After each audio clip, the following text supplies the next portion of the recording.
What's happening? What's happening? I'm back. Yes, sir, I am back. Good to be back, man. It's been a minute. I had shit to talk about.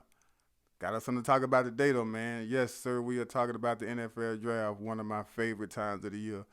I like drafts in general, but I love the NFL draft. So this is gonna be the 2020 NFL mock draft, and here on the hot seat we don't really follow rules, so my mock draft is either gonna be something you're used to. I'm not gonna discuss all 32 teams and all 32 picks. Just look at probably player needs.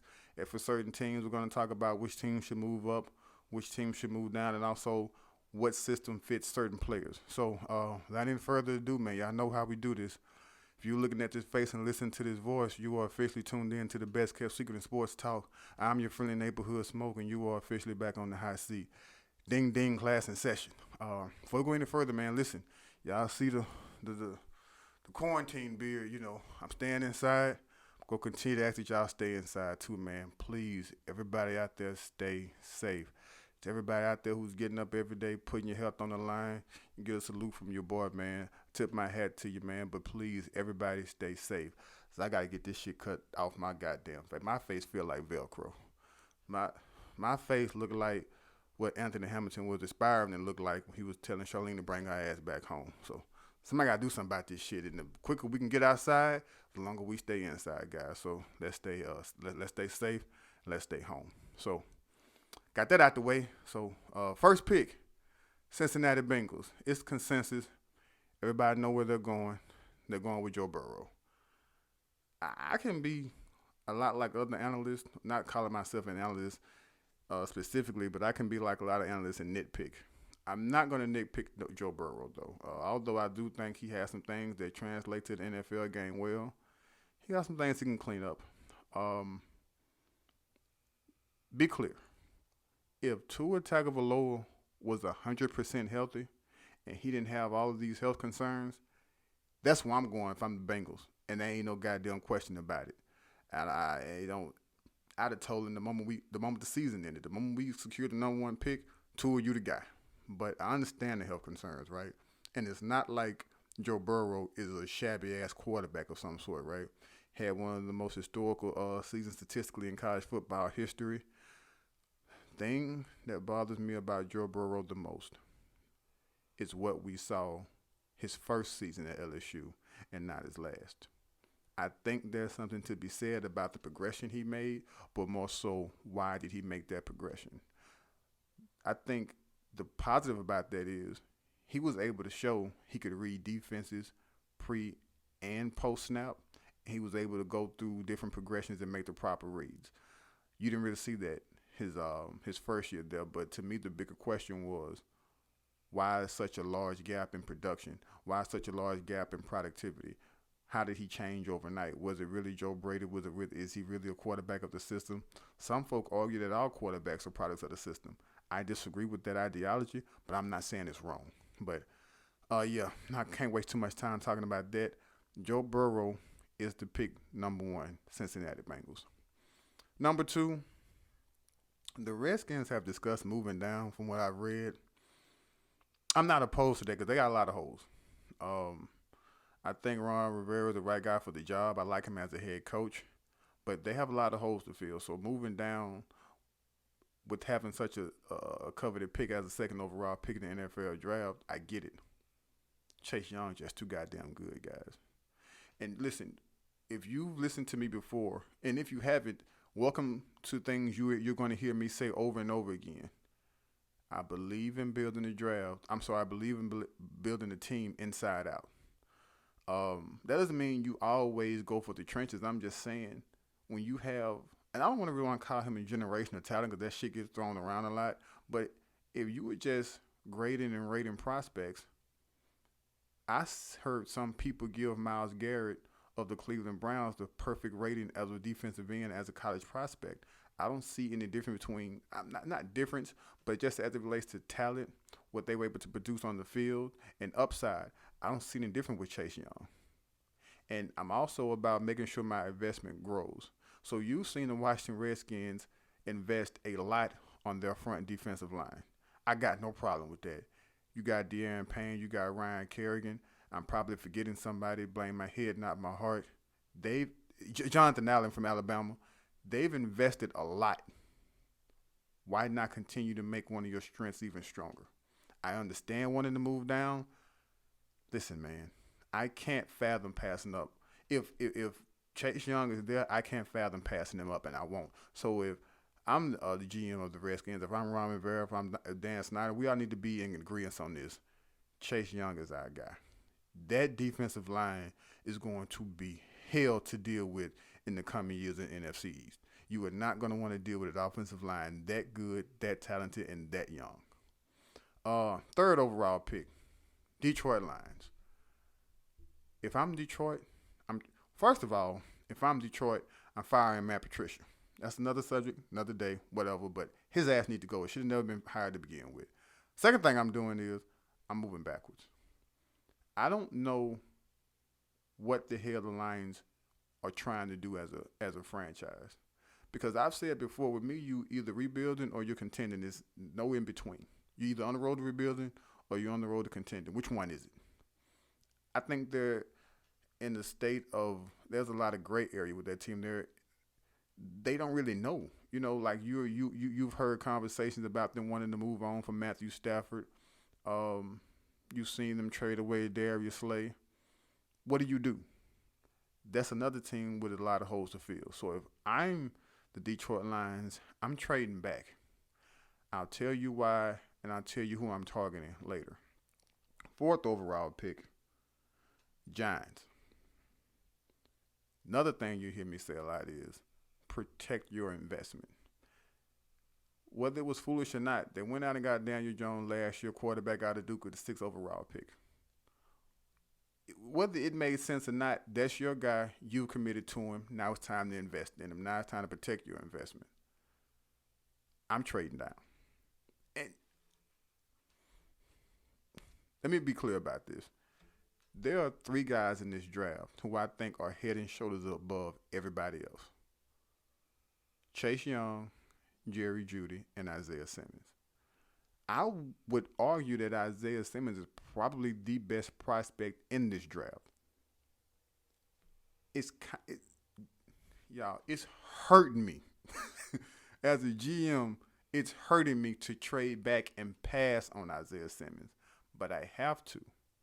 Because as much as I love Isaiah Simmons, as much as I would like to have him on my football team, I got Daniel Jones last year, and I owe it to Daniel Jones and this franchise to make sure he is able to prosper. I owe it to Daniel Jones to make sure that I give him everything in my power to make sure we maximize, to make sure he grows, to make sure that we were doing everything that we can to make sure his progress as a quarterback is as smooth as it can possibly be. Isaiah Simmons doesn't help that directly. So with us needing help at the wide receiver position, with us wanting to have playmakers at the wide receiver position, with us needing to retool our offensive line, we have other needs, more pressing needs than an inside linebacker. So I got to trade back. I'll tell you who I get at a later time. I'll tell you who should move up to that 4th spot and who they should target as well. Great. Got that out the way? Cool. 5th overall pick. This to me is a no-brainer. Tua Tagovailoa has fallen in the Dolphins' lap. Here's another case. Don't fuck this up. And let's just say what I'm saying doesn't happen, right? Because these aren't predictions. These are just things I want to do. So let's just say the Lions and the Giants don't trade back. Whatever the Dolphins have to do, they need to get their ass out there and get it done. They need to get Tua Tagovailoa, period. I understand the health concerns. I get it. I'm not disputing any of it. I'm not saying it makes sense to – I'm definitely not saying it makes sense to pass on him because injuries are part of the game. But I understand you being wary of it, which is why you've heard the Justin Herbert conversation come into play. I've been standing on my soapbox for years telling anybody that'll listen, NFL folk don't watch college football. I'm positive of it. You're right. They got scouting departments. You know what? Them some bitches don't really watch too much football either. Because if you watch football, how the hell do you explain to me that Justin Herbert deserves to be the 5th overall pick in the NFL draft. Get it? Ideal size, cannon arm. So fucking what? Have you seen that kid play? He has the tools. And here and there, he'll make a eye-popping throw. Because he has the ability, he has the talent. There's something missing with that kid. Because they do a lot of vetting when it comes to getting these guys, especially when you're picking high as number 5 overall. If I'm the brain trust, if I'm the brass of the Miami Dolphins, I'm going to talk to Mario Cristobal. We need to have a conversation because there were games you could look at. There were games you can pinpoint watching Justin Herbert play where you could see Mario Cristobal was scared to put the game in that kid's hands. The number of screens they ran, the amount of times he wouldn't allow him to throw the ball down the field. To me, it's mind-boggling because, again, the kid has talent. It's just something missing. I don't even know if I can quite put my thumb on it, but there's something missing with that kid. They say he lacks the intangibles that you would want a franchise player to have, which I'm kind of in. I don't really know if I agree with all of that shit because I don't really know how much intangibles win games. I understand they play a part in things, but I don't know how much to actually win football games. I'm more so seeing what you can do on the football field as it relates to talent and things of that nature. The kid's talented, but there's something missing with that kid. So you'd have a hard time selling me with him being the 5th overall pick. He shouldn't even be in discussion of being a top 15 pick. That's just my opinion. Tua is your guy. Dolphins, don't fuck this up. Go get Tua Tagovailoa. All right? 6th pick, 2020 NFL draft. This is probably my favorite pick of the entire draft. San Diego. My apologies, guys. Y'all not relevant enough for me to see sitting here apologizing. Y'all leave. Los Angeles Chargers select Isaiah Simmons. Yes, I said it. Isaiah Simmons. I know they probably got Denzel Perryman over there as the inside linebacker. I don't give a good goddamn who over there. If your name ain't Isaiah Simmons, your ass either going on the bench or on the trading block. Pick one. Think of it. Can y'all imagine the defense with Derwin James and Isaiah Simmons?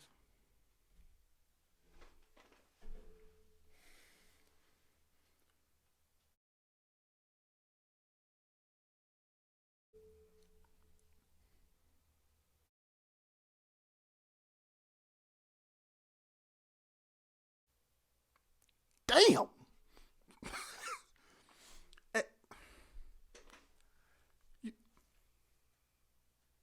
You know how fun it would be as a defense coordinator to come to work? You got Bosa, Joey Bosa on the front end. You got Isaiah Simmons in the second level. You got Derwin James on the back end. You still got 2 bookends at cornerback. Guys, the possibilities are endless. That would be something to see. And if I'm the Chargers, I'm probably looking to move up into one of them 2 or 3 spots to get that kid. Because I think he's just that fucking good. I think Isaiah Simmons is the real deal. You look at a kid who's played inside linebacker, outside linebacker. Look at a kid who rushed on the edge, a kid who's played in the inside, a kid who's played cornerback. Like, god damn, played safety. You know what I'm saying? Like, Derwin James is the definition of a Swiss Army knife as it relates to what you see somebody do on the defensive side of the football.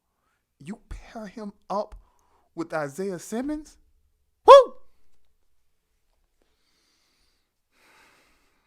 Okay. All right. Sorry, I got a little bit too excited. 7th overall pick, 2020 NFL draft. We're looking at the Carolina Panthers now. To me, this is like a no-brainer here. It's Derrick Brown. Derrick Brown probably played on the best front line in college football last year with the Auburn Tigers. You look at what they got in Brian Burns. You look at Shaq Thompson probably having his best season as a pro. There'll probably be nobody happier than Shaq Thompson to see a guy in front of him like Derrick Brown to keep him clean and be able to make him move around like he's been able to do the past few years, man. I don't think it's a no-brainer. I'm not going to waste too much time talking about it. I'm sorry. I think it's a no-brainer. I'm not going to waste too much time talking about it. Carolina Panthers, go out there and get Derrick Brown. That's your guy. 8th pick, 2020 NFL draft. Cardinals on the clock, and I'm gonna tell you something again that you're gonna hear me say over and over again. You protect your investment. You went out there, and even though you had Josh Rosen as a top 10 pick the year before, you went out the number one overall pick, and you got Kyler Murray. I'm not mad at the pick, but you need to make sure you're doing your job to put things around him to make sure he's able to progress as a quarterback. You went out and wonderful trade on your part by getting the kid from Houston whose name is escaping me at the moment. You still have Larry Fitzgerald. Listen, man, DeAndre Hopkins. All right, go out there and solidify that offensive line. The person I'm getting, and I don't know what the problem is or people's problem with Jared Wills is. I don't know. I don't get it. And I think the bigger issue people have with it is he played right tackle, right? You're going to pick a tackle this goddamn how you want him to play left tackle. You have to understand the reason why he played right tackle. Tua Tagovailoa is left-handed. So, in essence, he was protecting Tua's blind side. That's why he didn't play left tackle. It's not that he doesn't have the intangibles or he doesn't have the skill set to do it. He played right tackle because, that's what Tua's blind side was. And he did a hell of a job doing it. I don't know why people are juggling between, and I get it. Wirfs is an athletic freak. Not more so than Mekhi Becton, but I get why people are juggling between who would be the more sturdy 10-year starter. It's Wills, and I don't even think it's as close as people make it out to be. Jared Wills is your guy. That's who you get in number 8 overall. Number 9 pick, 2020 NFL Draft. Jacksonville, you're on the clock. Remember when I said, if I'm Detroit, I'm moving down? Remember when I said, if I'm New York, I'm moving down? One of the teams who I think should give them a phone call are the Jacksonville Jaguars. Because that's a team who understand exactly who they are, they understand exactly where they're going, and I'm all for it. The amount of time it took Tom Coughlin to fuck this team up is unprecedented. Like, I've seen tearing a goddamn team down, but god damn. This team was maybe a quarter and a half going to the Super Bowl about 2 years ago, right? How you fuck this up this damn fast? Anyway, you let go. You moved on from Jalen Ramsey. You moved on from AJ Oboye. You moved on from, excuse me, every goddamn body. You're trying to get rid of Leonard Fournette. You moved on from Telvin Smith. Yannick Ngakoue is about to go. That was a really funny exchange between he and the GM the other day. I'm moving up, and I'm going to get Jeffrey Okudah. Jeffrey Okudah, a talent like Okudah doesn't usually fall this far. But it's not falling if somebody trades up to go get him, right? You just hearing his name later in this mock draft than you probably wouldn't have expected to. But I definitely think he's the guy. I think he's the guy you want to start with based off of what's left on this board. Being that you still have Miles Jack and Isaiah Simmons is gone, Okudah's your man. And I don't want to sit here and make any type of comparisons to Jalen Ramsey because I think Jalen Ramsey is all world. I thought he was all world coming out of Florida State University. But Okudah's going to be good. He's going to be good for a long time. So Jacksonville, if I'm you, this is where I'm starting. We're going to start with Jeffrey Okudah as it relates to us remaking this defense, remaking this team as a whole. Because they are rebuilding. There ain't no question about that shit. They'll still be in the conversation for a quarterback next year with the Trevor Lawrence sweepstakes. And let's not get too caught up on Trevor Lawrence because even if you miss out on him, you still got Justin Fields, and that is a hell of a consolation prize, right? With the 10th pick in the 2020 NFL Draft, if I'm the Cleveland Browns, now here's where things get a little funny for Cleveland. They went out and got Zach Conklin. I thought that was a great addition because they definitely addressed the area of need. There's still the area of need at the same goddamn spot, and that's on the offensive line at the other tackle position. So I read they've been discussing getting Trent Williams from the Redskins. I think that would be an awesome move. That would be a great move. And not only that, it frees them up because the first round pick, the 10th pick, isn't what's being discussed as it relates to getting Trent Williams. At least I hope it isn't. So that still gives them the opportunity to address another need on that team, which I think is the middle linebacker position on that defense. So now you have the opportunity to go out and get a Kenneth Murray, or you have an opportunity to go out and get a Patrick Queen from LSU. Kenneth Murray's your man. Only reason why it's not that he and Patrick Queen are just that different, but I think Kenneth Murray is more versatile. He can play outside and inside, and I think when it comes to because one thing you're asking linebackers to do now, regardless of position, is covering space. But he can cover, he can run with the best of them. Again, I'm not saying he's just that much better than Patrick Queen, but I think he is better, and that should count for something along with his versatility. So, listen, if they get, and if they don't happen to get, Trent Williams, fine. You still have worse out of Iowa. I think that's still a solid pick. As a matter of fact, it's a great pick now that I think about it. But yeah, man, I hope they get Trent Williams. I would love to see what Kenneth Murray could do in that defense over there in Cleveland. So that's what I'm doing if I'm Cleveland. Moving on to the 11th overall pick. That's going to be the Jets. Hey, listen, this ain't hard. Another episode, don't fuck this up. This ain't hard. Jets pick Jerry Jeudy. Pick Jerry Jeudy. Turn in the goddamn card now because there's a great chance he probably won't be gone by this time. So go ahead and turn in the goddamn card now. Jerry Jeudy's your man. We ain't got to spend a whole lot of time talking about this shit. 12th overall pick in the 2020 NFL Draft. We're looking at the Las Vegas Raiders. I can't believe I even said that right. The Las Vegas Raiders. Don't you fuck this up either. Go get CeeDee Lamb. In the discussion. We ain't got a lot to talk about here. Go get CeeDee Lamb. Let's move on to the next goddamn pick. Next goddamn pick being the 13th pick. That belongs to the 49ers. Now, I'm at a loss because I don't know what the hell the 49ers are doing. They've had a flurry of action here over the last few days as it relates to putting certain players on the block, looking to move up, looking to move down. I don't know what the hell they're trying to do in the draft. And for a team coming off a Super Bowl appearance and being probably an overthrow from winning the Super Bowl, they don't have a lot of tinkering to do, right? You traded DeForest Buckner probably because he wasn't picked to play in the defensive scheme that they're playing in now, but shit. You got 2 first-round picks.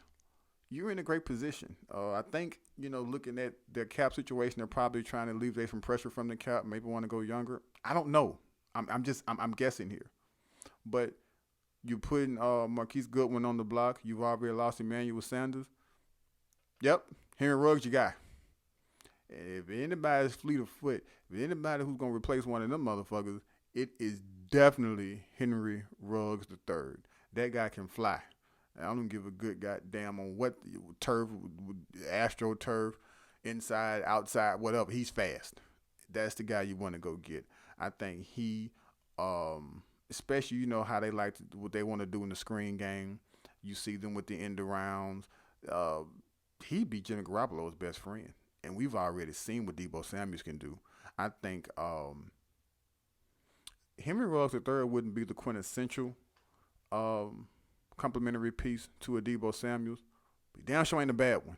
So again, with me not knowing what they're trying to do, I think a really safe and good pick would be Henry Ruggs III. 14th pick.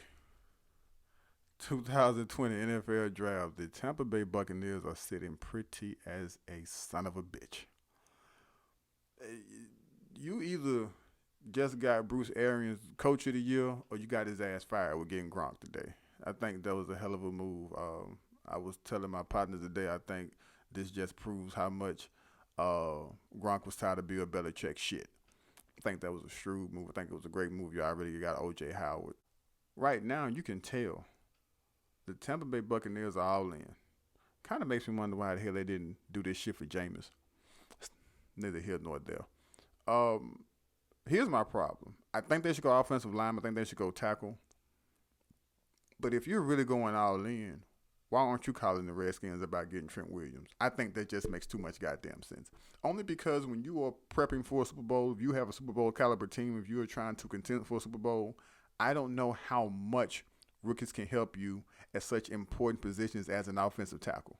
So if you really want to protect his Tom Brady's blind side, why not go get it with a seasoned veteran with somebody like Trent Williams? I think that makes more sense than going out and getting somebody like Andrew. Because if you stick and stay, that pick belongs to Andrew Thomas, offensive tackle out of Georgia.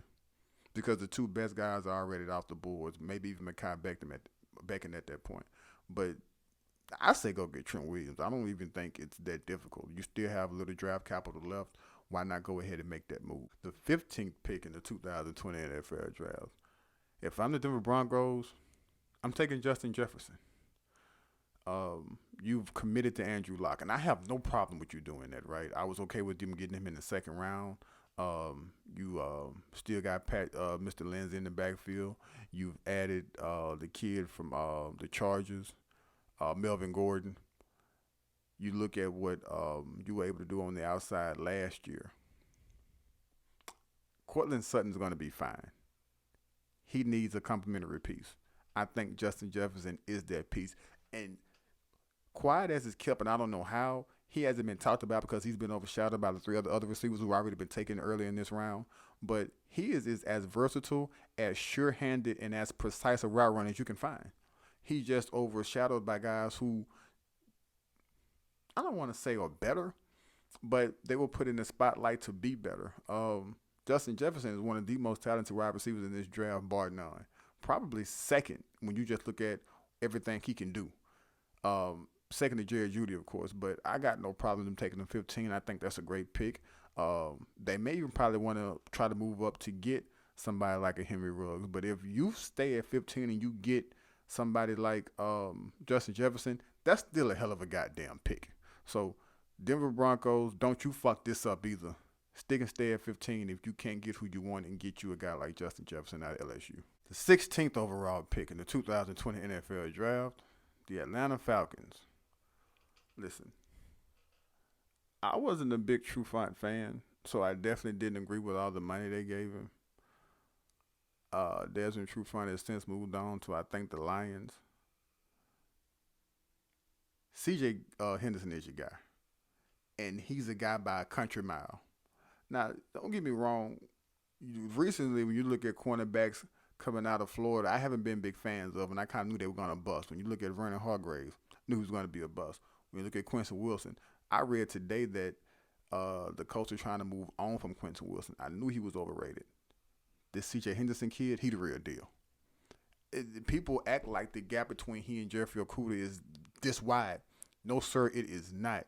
That kid Henderson is the real deal. And if he turned out to be a goddamn flop, then I don't know what the fuck I'm doing up here. And I've been wrong before, but I don't see myself being wrong here. The Atlanta Falcons probably want to move up their goddamn self because he's become a hot commodity here in this draft. I don't know how the hell you become a hot commodity when you can't work nobody out. That's neither here nor there. He's a guy I'm targeting. So Atlanta Falcons, no sense in talking about this for an extended period of time.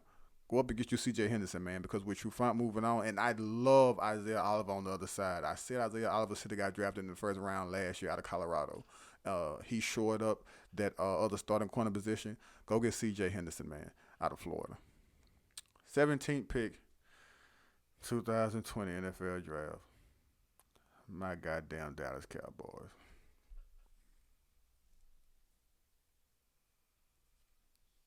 Let me tell y'all something.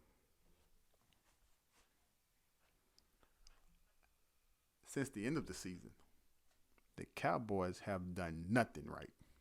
Not a goddamn thing. At least not by my standards, right? Who the fuck am I?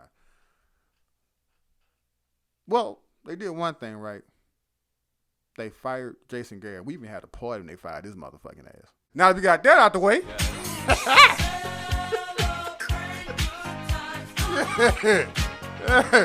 Yes, sir. Yes, sir. Yeah. Check this shit out. He out here, baby. Hey. So I was A-okay with you firing Jason Garrett.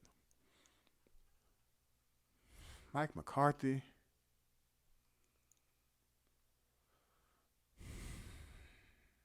And you bring in Mike Nolan to run the fucking defense. Then you had the nerve to keep Kellen Moore, who did his best to get Jason Garrett fired. Alden Smith ain't played football in a month of Sundays. Randy Gregory done told you he don't want to play football. Not verbally, but he's told you by every other action he don't want to play goddamn football.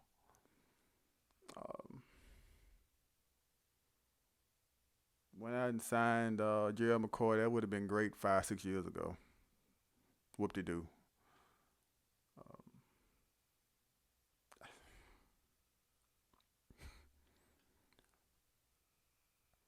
So, I apologize for venting. If I'm Dallas, this is what I do. Because right now, Dallas is in a great position based on need and what's left on the board. If CJ Henderson falls to 17, you get CJ Henderson and you close up shop for the day. You're not taking any phone calls. We ain't got shit to talk about. Let's meet up at Jared's house and have a party. If CJ Henderson is there at 17, you get him and you are happy you got him. But let's just say the Falcons or somebody moves up to get C.J. Henderson. He's not available at 17. What should the Dallas Cowboys do? Because there are a plethora of options there, right? You got Clavon Chason coming out of LSU, defensive end or outside linebacker, depending on who drafts him. You got Xavier McKinney coming out of Alabama. You got Gross Matos coming out of Penn State at defensive end. You're looking at you still got Grant Delpit available at safety. There you have options. And listen, you have no idea how hard it is for me right now to pass on Chasen because I don't think that we saw how good that kid can be into the second half of the season because he was coming out there torn ACL. Him 100%, I think the work going to be pretty goddamn good. But if I'm Dallas, with Travis Frederick retiring earlier in the offseason, I'm trading back, and the person I'm targeting is Cesar Ruiz, center, Michigan. Listen, you've invested so much in that offensive line in particular. Let's go ahead and continue to make these investments and, continue to make this offensive line the best offensive line in football. Go get Cesar Ruiz. His strength is getting to the second level. When you run the ball like Dallas is going to run the ball, and I hope McCarthy doesn't fuck this up and not run the ball. But when you run the ball like Dallas is going to, I have nothing against Joe Looney, but Joe Looney is a guard. He's not a center. There is a difference. Go get Cesar Ruiz. He is to me, he's a perfect replacement for Travis Frederick. Like I'm not a big fan of you plugging in rookies at positions that are vastly important to the success of the football team, and I think center is one of those positions. But I think Ruiz is just that good. It's not often you see centers with first round grades, and he has a first round grade across the board. So if C.J. Henderson isn't there, which I seriously doubt he will be available at 17, I think you trade back and Cesar Ruiz is going to be your guy.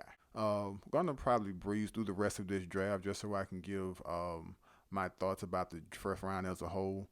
You're looking at there are a few teams who have multiple picks left in the draft.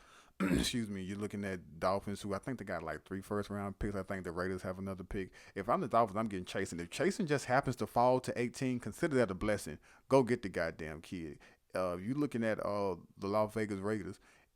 To me, if you can get Patrick Queen in one draft, in one round, along with a guy like CeeDee Lamb, hey, man, you've done your fucking job. And I think Mike Mayock is a goddamn idiot. But there's no way he can fuck this up. If Queen is there, that's your guy.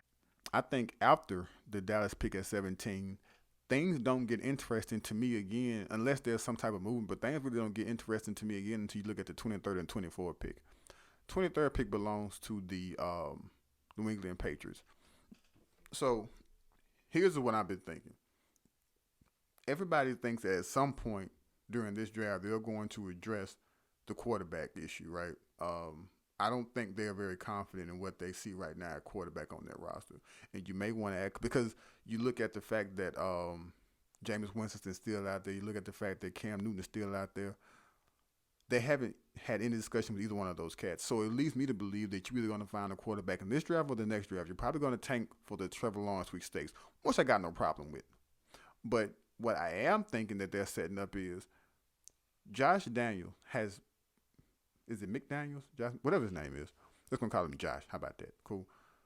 Josh has passed up too many head coaching gigs to stay in New England. So all that tells me is they have told him you're the coach in waiting. So whenever Bill gets tired of dealing with this shit, the ins and outs of the everyday rigors of being an NFL head coach, once he hangs it up, you're our guy.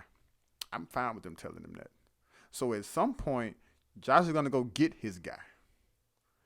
The name right now that's floating around is Jordan Love. I don't think Jordan Love is a Josh McDaniels type. I said it. Is it McDaniels? I said his name again. I don't give a shit. Your name McDaniels today, goddammit. Now I don't give a fuck what your last name is. Today is McDaniels. If it ain't, it is. I think the guy that they would target is a Jalen Hurts. When you look at the debacle Josh McDaniels had when he was in Denver, he fell in love with the idea of having a running and throwing quarterback in Tom Tebow. And I'm not saying that he'll have the same philosophy here. I'm not saying that it hasn't changed, but Jalen Hurts has proven that he can be an NFL quarterback. And I think in the right position with the right tutelage, and you're talking to a guy who coached and won with Tom Brady, what better position to put that kid in, right? So I think the ideal situation wouldn't be a Jordan Love, although I do think that kid is immensely talented. I think the ideal situation would be to get Jalen Hurts and plug him in at number 23. Or even not at 23, I can see at some point in this draft the Patriots targeting Jalen Hurts. That moves me to number 24.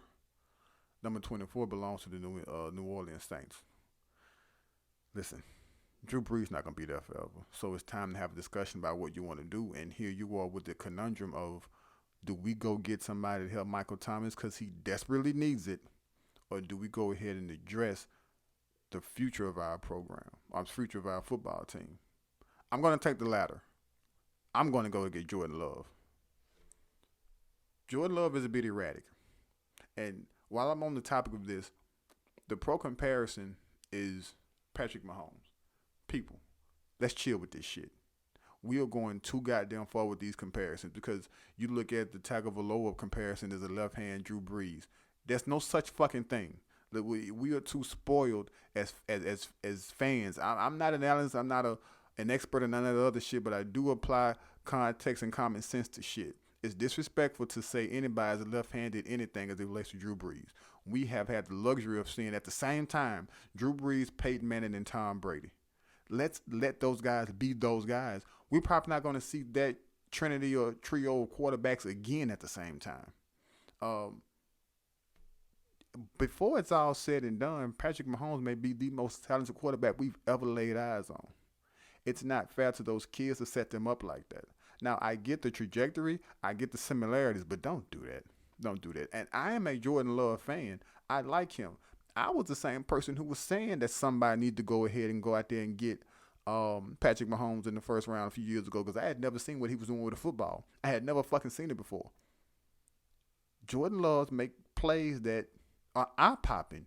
He makes plays that make you rewind the goddamn game like, did he really just do that? Yeah, he did. And if you talk about the perfect situation, setting him up with Sean Payton is ideal. They have a great offensive line. They have a decent running game. They have an elite wide receiver. They play inside. You were looking at one of the best play calls the game has seen in the last 30 years. A championship, a Super Bowl winning head coach. If I'm New Orleans, I'm getting Jordan Love, and I'm not letting him get past 24. As a matter of fact, I'm calling around right now to see what the status is as other teams getting him because I'm not letting him get out of the first round. There's no way possible. If not if I'm Sean Payton, not if I'm the New Orleans Saints. After that, I think the next interesting pick is going to be at 28, and that's with the Baltimore Ravens. The Baltimore Ravens are really, really well put together. Shout out to Ozzie Newsome for putting that team in the position that it's in right now, and whoever took over him continuing the lineage of players that they put in and put in the proper position to be successful and help that team win. Great job. This team doesn't have a lot of holes. So when you don't have a lot of holes, you have the luxury of making a strength even stronger. So the 28th pick, if I'm Baltimore, I'm taking DeAndre Swift, running back, Georgia. Why? You already got Mark Ingram. I get it. What you want to do is run the ball. And here's the thing about teams like San Francisco and teams like Baltimore. You know they want to run the ball, but the defense is still on its heels as it relates to what they want to do offensively. I'll say that again. You know teams like San Francisco and teams like Baltimore want to run the ball. You know they're going to run the ball, but they still keep the defense on their heels because you don't know how they're going to run the goddamn ball. To whereas when you're looking at somebody like Tennessee, you know they're going to run the fucking football. You just don't know which way they're going to go. You'll figure that out here once the ball is snapped, but with Baltimore and with San Francisco, you don't know how the ball is going to get ran. DeAndre Swift adds an element to that offense that right now doesn't exist. Because you're looking at continuing to help the MVP progress as a quarterback. Listen, Lamar Jackson, he still has room to improve. Continue to master the short to intermediate game because one of the things that DeAndre Swift does best is what he does in pass pro and him catching the ball out of the backfield. You can even motion the kid out. He is great in the passing game. So with him being on the field, it doesn't necessarily tip your hand as it relates to what you're going to do for that particular play. He can run with the football. He can catch the football in the flat. He can run routes. He's a mismatch nightmare for if you're facing a team that doesn't have an athletic linebacker, or if you're facing a team that doesn't have a safety that's fleet of foot. He burned any fucking body. He's just that talented. And Mark Ingram is going to be around forever. So get somebody to grow with Lamar Jackson. DeAndre Swift is your guy. After that, I think the most interesting pick for the rest of the first round is going to be the last pick, and for me, it's going to be the Chiefs. Like, once Dallas makes me a profit and they fail with Mike McCarthy, at that point, I'm going to decommit my fandom from the Dallas Cowboys. And I already got my eye on where I'm going. I've already vetted Kansas City Chiefs. I'm looking at trying on jerseys and shit, and heard they got good barbecue up there. I'm going to Kansas City. If the rumor right now is they're going to go up and try to get Henry Ruggs.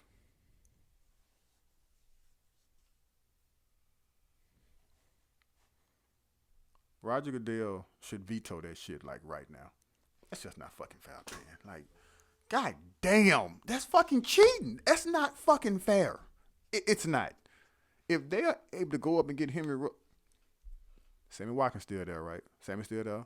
McCole Hartman's there. Hill's still there. Tyreek Hill's still there.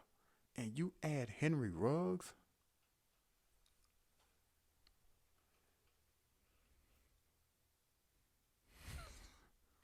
And then there are going to be good to decent running backs still available in the second and third round, depending on what you give up to move to the up in the first round, right? So you're looking at a Jonathan Taylor from Wisconsin. You're looking at a Cam Akers from Florida State.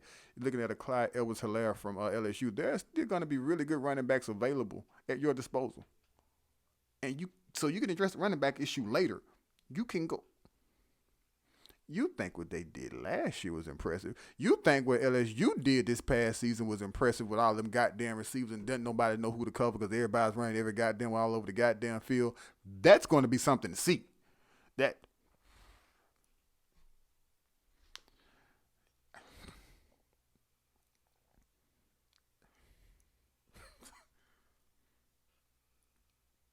But you know what? That's what it's all about. Do not be the hunted. Continue to be the hunter. Continue to do what you can, what you need to do to make your team better. Because not everybody's gunning for your spot. Do what you can to make sure that you don't relinquish the hold you have on the NFL. You have an all-world quarterback. Continue to make his job as easy as hell. Because at some point, like if you get like, fuck it. Go trade for John Ross from the goddamn bank. Give him the 4th, 5th round pick for him. Like, if you keep adding elite level speed, at some point, Patrick Mahomes is going to start throwing the goddamn ball underhanded and say, somebody down there to get this motherfucker. You can't keep up with all them goddamn guys. It's not possible. I forgot to mention Travis Kelce.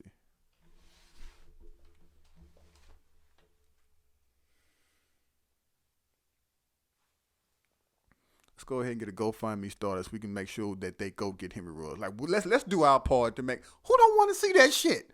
Who doesn't want to see Henry Ruggs in? Who don't want to see Henry Ruggs in Kansas City? Raise your hand.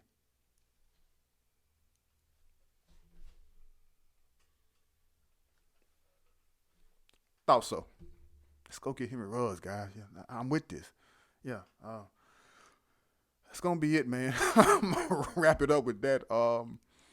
Yeah, listen, just to do a quick recap, uh, even when you're looking at trading down, you're looking at gaining more draft capital. I'm with the idea of it. So at the beginning, you remember I was talking about the Giants trading down and probably the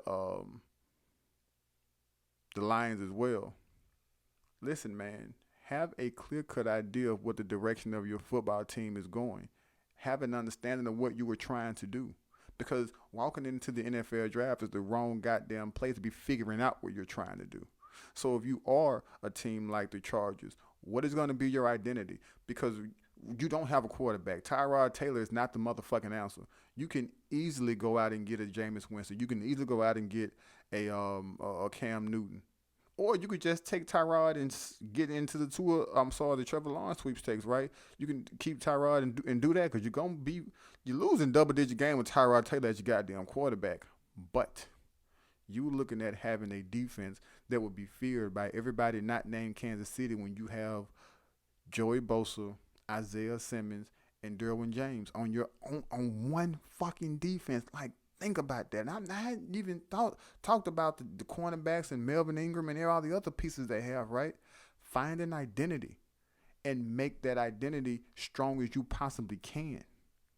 When you look at when I was speaking about protecting your investment, so when you go get somebody in the draft like a Kyler Murray, build around him. Get him people get people in places that are going to make his job as easy as you possibly can. I've never understood for the life of me why you draft a franchise quarter. I've said this before. You remember Cleveland had the number 1 overall pick. They got Myles Garrett. They had the number 4th overall pick. They got Denzel Ward. Denzel Ward is not a shabby cornerback by far. He's actually pretty damn decent. But Bradley Chubb was just sitting there. The possibilities are endless when you have Bradley Chubb on one end and you have Myles Garrett on the other, right? And you probably want a strong side defensive end to be stout against the run. Man, fuck that. The name of the goddamn game is get to the quarterback. And with those two, it's meet me at the quarterback. You invest in, I'll give you an example. You look at the season Aaron Donald had when the Rams went to the Super Bowl.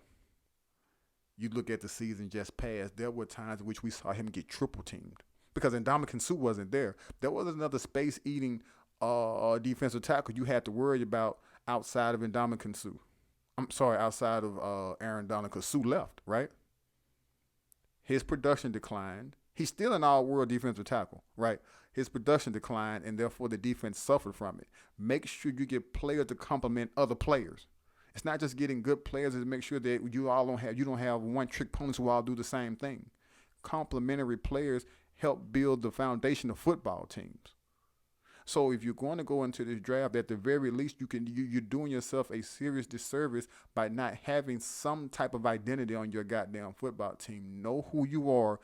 Listen, I thought Lynch was running the goddamn 49ers to the fucking ground. He found an identity for that team, and he stuck with it. And look at him now.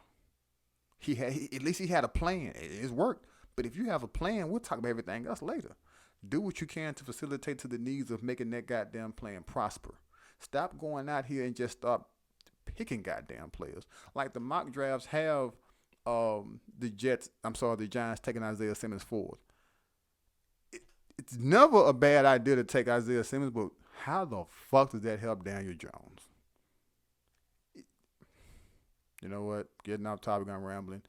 As always, I definitely appreciate your time. I know this one ran longer, but this is what happens with mock draft. These are typically longer shows. As always, man, please like the video. Man, leave all the comments you want. I try to get back to everybody in the comments section. Hit that subscribe button for me, please. I'll drop the type of content every time I get behind this goddamn microphone, every time I get in front of you. Hopefully we can get some goddamn sports in there, man. I need to drop something. I need to drop more content. I need to talk to you. I like interacting with everybody who spends their time listening to me. And again, you are greatly appreciated. So until next time, man, again, y'all stay safe out there. You are officially off the hot seat.